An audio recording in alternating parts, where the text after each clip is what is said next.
Assalamualaikum warahmatullahi wabarakatuh. Selamat malam semuanya. Sekarang kita akan masuk ke materi 11, yaitu terkait CV dan portofolio digital.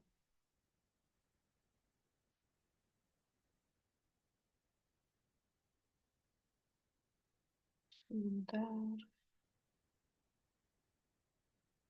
Ya.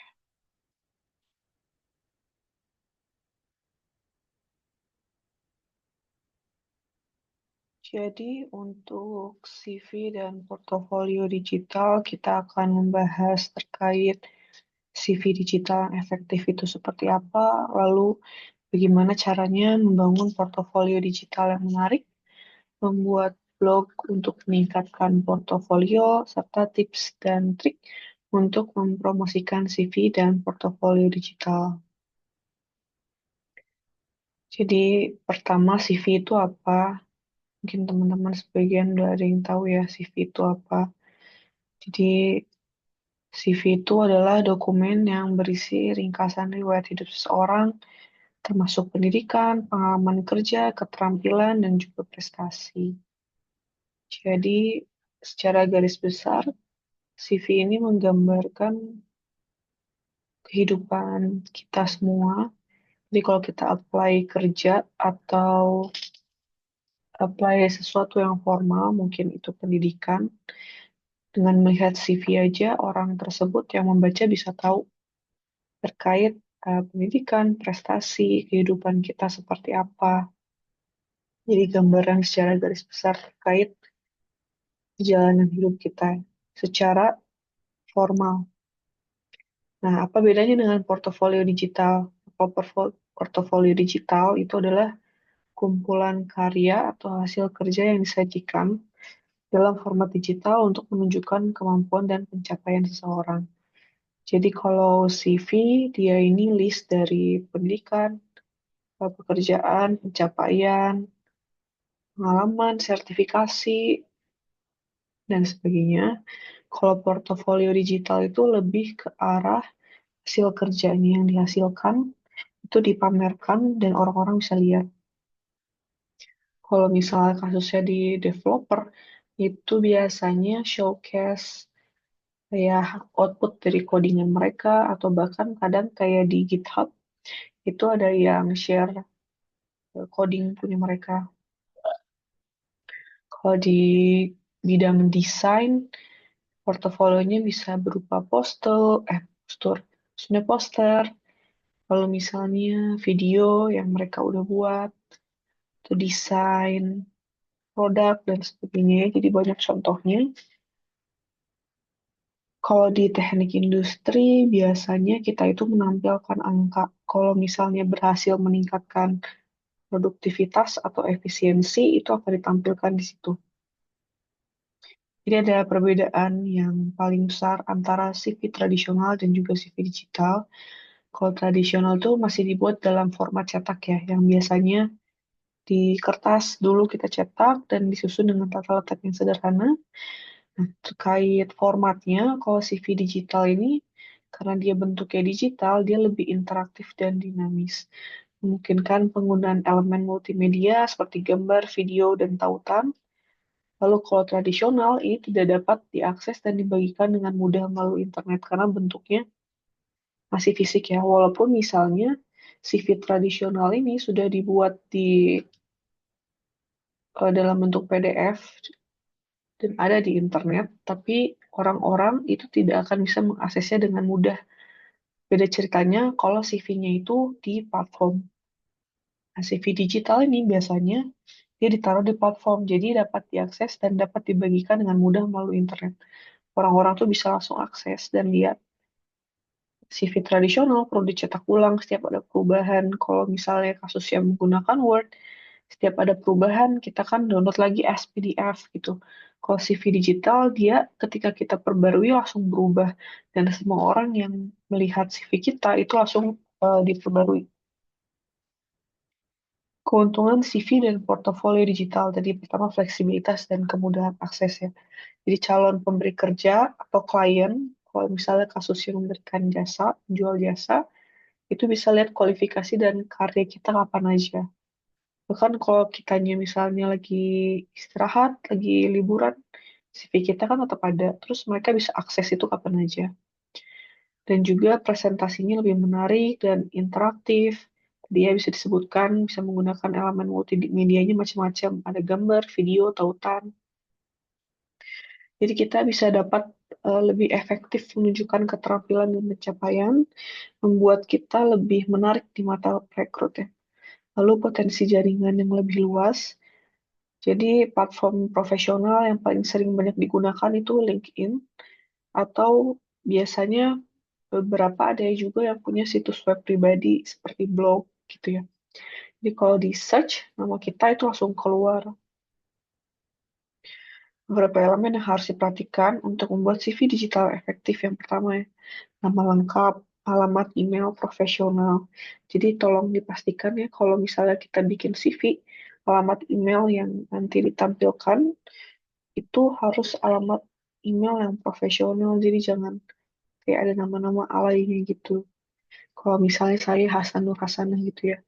Alamat emailnya hasnanurhasana.hr@gmail.com. Jadi cukup nama aja. Lalu nomor telepon untuk nanti rekruter atau calon klien menghubungi kalian. Kalau misalnya mereka tertarik melihat CV atau portofolio bisa langsung menghubungi gitu.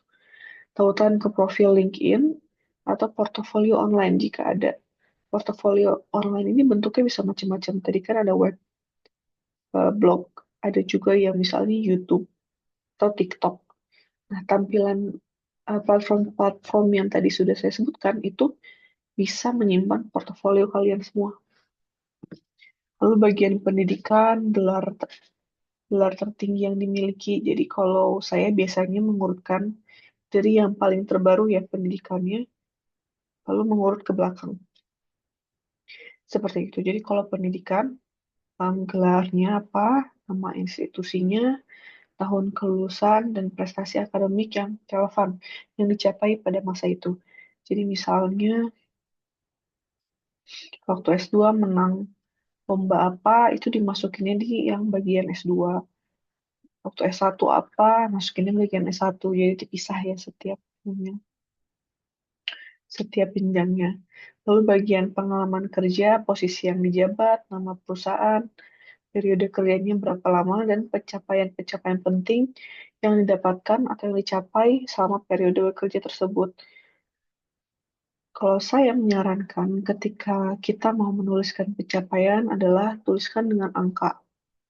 Misalnya saya berhasil melakukan efisiensi sebesar 50% dengan melakukan perbaikan pada A, B, C, D, E. Atau saya melakukan survei terkait human capital kepada karyawan perusahaan berjumlah 200.000 orang. Gitu ya. Lalu soft skill dan hard skill yang dimiliki, terutama yang terkait dengan bidang pekerjaan. Jadi kalau kalian bisa bahasa sesuatu ditulis, bisa bahasa Inggris, bahasa Cina, tulis. Kalau hard skill ini lebih ke arah aplikasi atau software yang bisa kalian gunakan tuh apa aja. Misalnya Google Environment, Microsoft, terus kalau di statistik tuh ada SPSS, atau misalnya kalian bisa ngedit video, itu kalian masukin.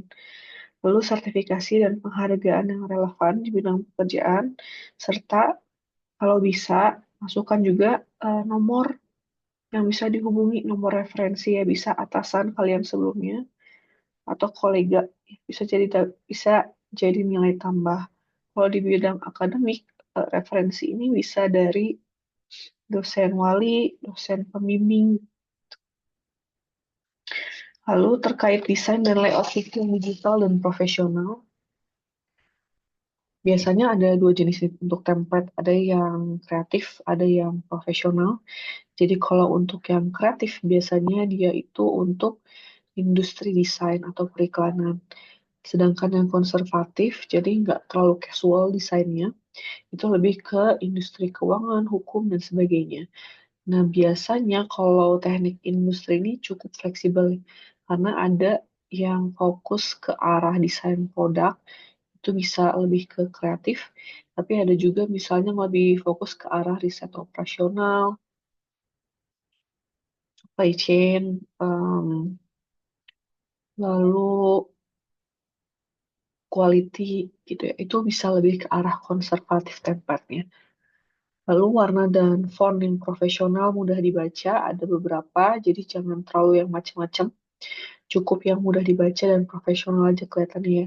Serta penggunaan cukup 2 sampai 3 warna, jangan terlalu banyak juga, jangan jadi kayak kertas mewarnai gitu ya. Tata letaknya yang menarik, jadi perhatikan terkait spasi, margin, white space, jadi agar tidak terlihat terlalu padat, lalu buat hierarki informasi yang jelas. Kalau saya biasanya judul dari sub bagiannya itu dibedain warna sama ukuran fontnya. Misalnya, dimaksud subbab ini itu adalah misalnya bagian pendidikan. Em, biasanya kita tulis apa ya? Oh, background pendidikan gitu. Itu misalnya dibedain warnanya, terus sedikit dibesarin dan di bold. Sedangkan bawahnya itu lebih, dia nggak bold, terus ukurannya diperkecil, kurang lebih seperti itu. Nanti saya tampilkan link video untuk dilihat ya contoh CV yang baik seperti apa. CV baik, lalu juga contoh LinkedIn profile bagus untuk teman-teman pelajari secara singkat. Lalu gunakan icon atau simbol sederhana untuk memvisualisasikan informasi tersebut tertentu. Seperti alamat email bisa pakai gambar amplop gitu ya. Atau nomor telepon, gambar telepon, atau nomor WhatsApp, pakai logo WhatsApp aja kayak gitu juga nggak apa-apa. Nah, pastikan CV digital kalian itu responsif. Jadi, kalau dilihat di laptop sama di HP itu sama-sama jelas dan bagus. Jadi, itu diuji coba aja masing-masing. Beberapa tools yang dapat digunakan itu Canva, Novo Resume, dan platform Zeti. Tapi kalau saya pribadi lebih suka pakai Canva. Nah, lalu portofolio digital adalah representasi online dari keterampilan pengalaman dan prestasi seseorang yang disajikan dalam format digital.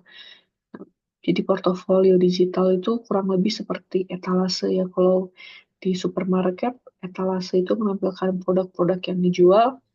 Ini kurang lebih konsepnya sama, melainkan yang kita taruh di etalase tersebut adalah hasil-hasil karya kita. Jadi em, recruiter dan juga calon klien itu nggak blind buy atau kayak nggak membeli kucing dalam karung. Jadi mereka tuh tahu kemampuan kita berdasarkan portofolio digital kita. Beberapa komponen yang perlu diperhatikan tadi profil pribadi yang memikat, bisa memuat ringkasan singkat tentang siapa Anda, keahlian Anda, apa yang membedakan Anda dari yang lain, kepribadian dan nilai-nilai Anda. Jadi biasanya kalau di LinkedIn dan juga di CV digital, itu di awal kita kasih brief singkat terkait diri kita sendiri, tapi sebisa mungkin jangan yang bersifat subjektif kayak saya orangnya sangat bertanggung jawab. Lalu saya ini attention to detail. Kalau hal-hal seperti itu tuh kan kita sendiri yang menilai. Itu sebenarnya kurang menarik untuk recruiter atau calon klien atau mitra bisnis. Jadi sebaiknya masukkan data-data yang objektif. Lalu koleksi proyek dan karya terbaik yang merepresentasikan keahlian dan kreativitas. Jadi setiap proyek atau setiap pengalaman nanti yang teman-teman masukin, itu tuliskan deskripsi singkat terkait tantangan apa yang dihadapi, solusinya, dan hasilnya seperti apa. Nah, jadi sebaiknya di deskripsi singkat ini teman-teman juga menghadirkan data seperti yang sudah saya sebutkan. Misalnya kasusnya waktu saya magang, itu saya pernah kan mengamati proses loading dan unloading truk tuh. Saya berhasil mengefisiensikan misalnya 30% gitu ya, 30% dari biaya awal sehingga perusahaan berhasil perusahaan berhasil mendapatkan efisiensi biaya dengan cara saya melakukan misalnya pemetaan value stream dan juga melakukan efisiensi dengan meminimalisir waste gitu. Kurang lebih seperti itu contohnya. Lalu testimoni dari klien dan kolega. Jadi kalau di LinkedIn itu ada section tersendiri, bagian tersendiri, di mana teman-teman kalian bisa ngasih testimoni. Misalnya kalian sama-sama kerja di perusahaan A, terus kalian cari pekerjaan baru, nah teman-teman kalian ini bisa meninggalkan testimoni di profil LinkedIn kalian. Lalu sertakan informasi kontak dan tautan ke jaringan sosial profesional Anda. Beberapa platform yang dapat digunakan ya selain LinkedIn. Dan untuk menampilkan portofolio, itu ada WordPress, Wix, Squarespace, GitHub, dan Medium. Jadi secara garis besar, platform-platform ini adalah platform seperti blog. Kalian, maaf, bisa menampilkan karya-karya kalian di sini, bisa kalian jelaskan juga. Jadi kalau misalnya punya blog, sebaiknya dipisahkan, bukan sebaiknya harus dipisahkan ya, antara blog yang pribadi atau casual dan blog yang profesional yang ingin kalian gunakan untuk menampilkan portofolio digital kalian. Lalu nih ada beberapa manfaat blogging. Yang pertama, memberikan kesempatan untuk menunjukkan keahlian dan pengetahuan secara mendalam. Kalau misalnya kalian nanti akan benar-benar berkecimpung ya di dunia teknik industri, kalian bisa tunjukkan bahwa kalian itu up to date dengan perkembangan industri, dengan membahas topik-topik relevan. Lalu kalau ketika ada wawasan unik yang kalian dapatkan juga bisa ditampilkan di situ. Jadi di sini tuh kalian mendemonstrasikan pemahaman kalian tentang tren terkini. Blog yang dikelola dengan baik dapat membuat visibilitas online kalian itu lebih bagus. Jadi kalian lebih mudah dicari oleh rekruter, oleh calon klien, dan juga mitra bisnis. Nah, kalau blogging kalian konsisten, itu membangun kredibilitas dan kepercayaan. Jadi kalau misalnya mereka buka blog kalian, terus mereka kayak, oh wow, orang ini ternyata update ya di dunia industri. Terus pemikiran-pemikiran kalian terkait isu-isu tertentu itu bagus. Jadi mereka muncul rasa percaya atau kalian tuh nilai kalian sebagai pribadi yang kredibel. Langkah-langkah yang dapat diikuti agar dapat memanfaatkan kekuatan blogging, yang pertama pilih dulu platformnya. Karena kalau untuk membuat blog itu platformnya banyak sekali, kalian pilih aja yang paling kalian suka atau sesuai. Atau tadi saya sudah sebutkan beberapa platform yang paling banyak digunakan. Lalu menentukan niche dan topik blog. Jadi topik yang akan dibahas di blog kalian itu spesifik. Misalnya kalian tuh mau memposisikan diri sebagai ahli industri. Ya berarti topik-topik yang kalian bahas akan seputar itu di blog tersebut. Lalu mendesain blog yang menarik dan user-friendly. Kalau teman-teman nanti coba, blog sekarang itu gak harus kalian ahli IT atau bisa coding. Jadi mereka itu udah user-friendly, yang bukan orang IT juga bisa mendesain blognya dengan baik, gitu, karena sudah ada fiturnya. Lalu strategi konten untuk blog, yang pertama harus konsisten ya. Jadi buat jadwal posting yang konsisten dan realistis, misalnya seminggu sekali gitu. Kalian posting blog, lalu mulailah dengan 1 sampai 2 artikel per minggu, tingkatkan seiring waktu jika memungkinkan. Semakin banyak kalian posting, semakin sering nanti nama kalian muncul di pencarian.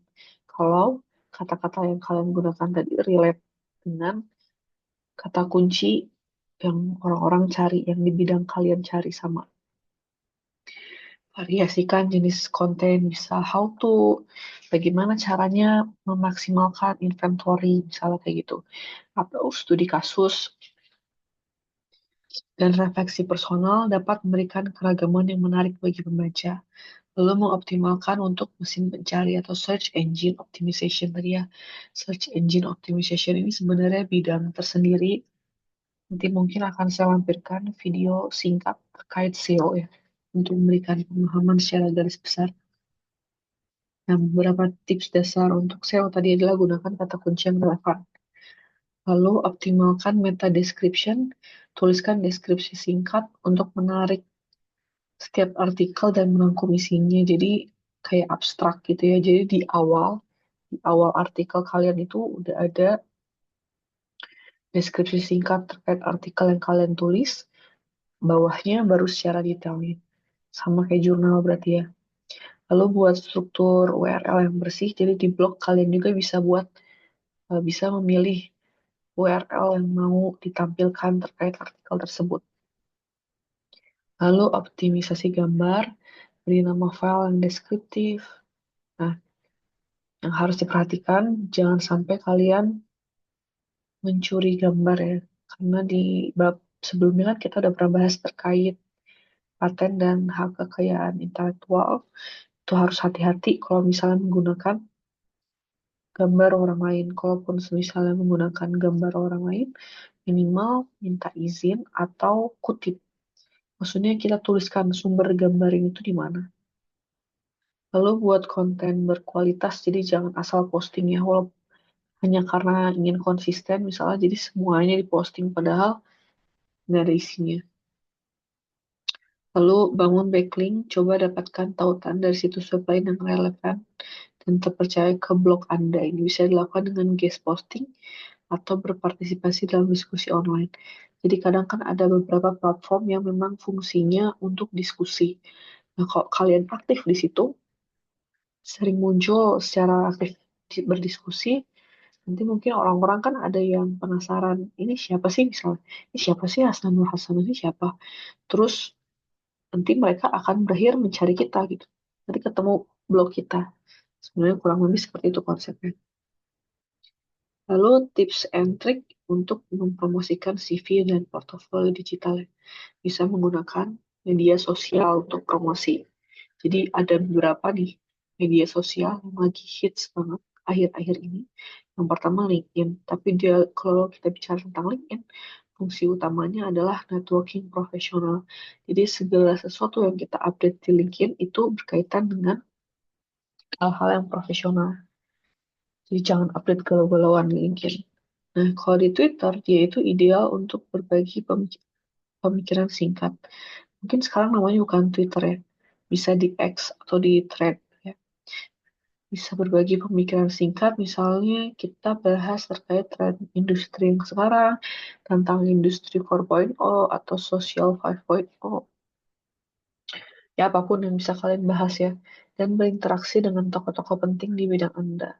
Lalu Facebook, bisa bergabung dengan grup profesional dan berbagi update karir dengan jaringan yang lebih luas. Instagram, sebenarnya Instagram ini platform yang sempurna untuk menampilkan portofolio, terutama di bidang visual. Jadi misalnya posting terkait dengan kalau di desain, misalnya animasi yang orang tersebut buat atau video iklan yang mereka sudah pernah buat dan sebagainya. Kalau di kasus teknik industri, teman-teman bisa posting terkait pencapaian teman-teman misalnya di akademik maupun di profesional di Instagram. Jadi kalau di Instagram itu kan orang-orang secara visual melihatnya.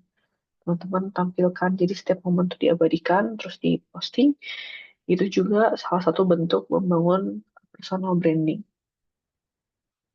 Lalu TikTok untuk menampilkan kepribadian dan kreativitas. Jadi TikTok ini kan banyaknya video-video singkat ya.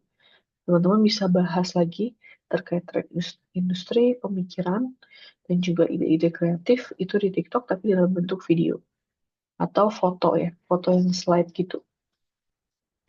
Semakin sering posting konsisten dan berbobot, itu akan membangun personal branding kalian.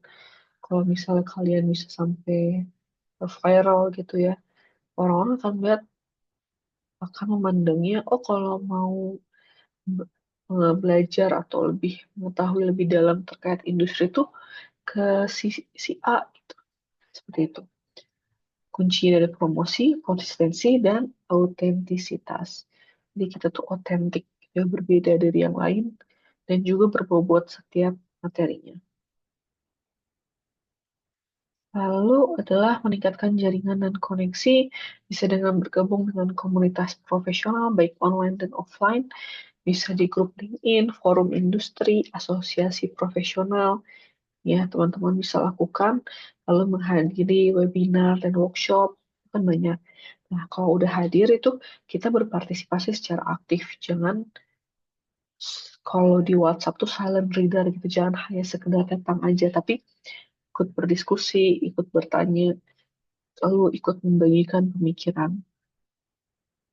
Lalu networking secara online dan offline.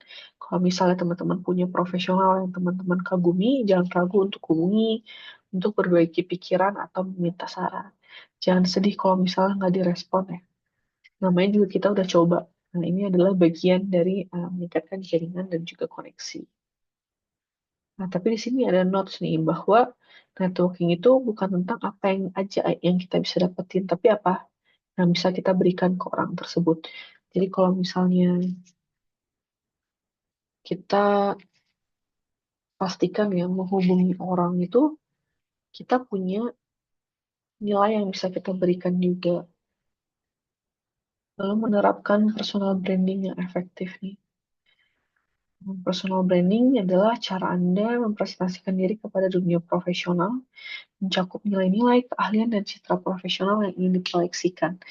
Di zaman sekarang teknologi informasi dan sangat cepat ya. Semua informasi dapat diakses dengan mudah. Sebenarnya kalau kita niat, kita bisa membangun personal branding kita dengan baik. Yang diperlukan hanya niat dan konsistensi. Beberapa tips membangun personal branding yang kuat. Yang pertama, membuat brand statement. Pernyataan singkat terkait siapa Anda secara profesional, keahlian uniknya apa, dan nilai apa yang Anda bawa. Lalu konsistensi dalam branding, juga membangun reputasi profesional. Jadi apa yang bisa dibahas itu nggak hanya tadi tren industri ya pertama. Lalu studi kasus, juga pemikiran, ide-ide. Nah, tapi teman-teman juga bisa sharing terkait value yang teman-teman pegang. Misalnya bahas tentang integritas, bahas tentang profesionalisme, itu masih oke. Nah, untuk materi yang ini cukup segini. Nanti saya lampirkan video singkat terkait CV yang baik itu seperti apa, contoh LinkedIn profile yang menarik seperti apa, dan juga penjelasan singkat terkait search engine optimization ya.